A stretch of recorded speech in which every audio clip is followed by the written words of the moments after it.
কাল ছিল বইমেলার দ্বিতীয় দিন আর আমার প্রথম দিন বলতে আমি প্রথম দিন বইমেলায় যাচ্ছি। প্রত্যেক বছরের মতো এবছরেও আমার লেখা বই বইমেলাতে প্রকাশ পেয়েছে।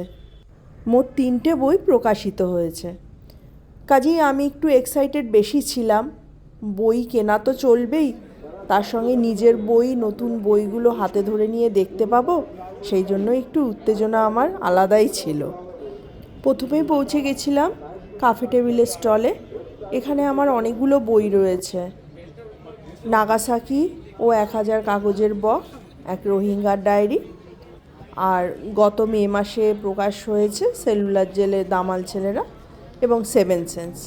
এই মোট 4টি বই এখানে আছে। এরপর চলে গেলাম বসাক বুক স্টোরে। বসাক বুক স্টোরেও আমার মোট 3টি বই আছে। বসাক বুক স্টোরের স্টল নাম্বার হচ্ছে 403 আর কাফে টেবিলের স্টল নাম্বার হচ্ছে 419। দুটোই একদম কাছাকাছি, 8 নম্বর গেট দিয়ে ঢুকলে খুব সামনেই পাওয়া যাবে। এখানে আমার বইয়ের ছবিটা আমি ফটো তুলে নিয়েছি, লোহার অন্তর্বাস, আর দ্বিতীয় বইটা হচ্ছে ওরা অপরাজিতা, সেটারও আমি ছবি তুলে নিয়েছি। আসলে নিজের লেখা সৃষ্টিদের এইভাবে শোকেসে সাজানো থাকা দেখতে কী যে আনন্দ হয় সে আমি বলে বোঝাতে পারবো না। তাই জন্য ফটো তোলার, ছবি তোলার লোভও সামলাতে পারি না আমি। এরপর আমি চলে এসেছিলাম বুকলুক পাবলিশিংয়ে। ওনাদের সঙ্গে আমার এই বছর প্রথম কাজ। এখানে আমার একটি বই আছে, গুপ্ত হত্যা। তো সেখানে আমি পাঠকদের জন্য আমি আমার সাইন কপিগুলো রেখে এসেছি। আমার আসলে মনে হয় এই সাইন কপিগুলোর মধ্যে দিয়েই পাঠকের সঙ্গে লেখকের একটা আত্মিক যোগাযোগ গড়ে ওঠে।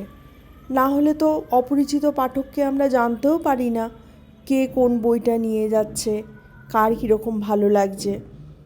তো এই সাইন কপিগুলোর মধ্যে দিয়েই আমাদের পাঠকের সঙ্গে একটা যোগাযোগ তৈরি হয়। এরপরে আমি একটু মেলার মাঠটা ঘুরে দেখে নিলাম, কারণ কালকেই তো প্রথম দিন গেছি, ভালো করে ঘুরে দেখা হয়নি কোথায় কোন স্টল রয়েছে। কালকে ভালো করে দেখে নিলাম, পরের দিন গিয়ে কেনাকাটা করব, আরও ঘুরে দেখব। তবে হ্যাঁ, আমার পায়ে একটু ব্যথা আছে, সেই জন্য একটু ঘুরে দেখাটা একটু বেশি কষ্ট হয়ে গেল। শেষের দিকে পারছিলাম না, বেশ টেনে টেনে আমাকে চলতে হচ্ছিল। এখানে কবি সুবোধ সরকারকে দেখলাম, একটি কবিতার বই প্রকাশ করছেন এবং অদ্ভুত অভিনবতার এটা একটা উদ্যোগ। একটি গাড়ির মধ্যে কবিতার বিভিন্ন ছবি দেওয়া রয়েছে এবং সেইভাবেই সেটা প্রকাশ করা হচ্ছে।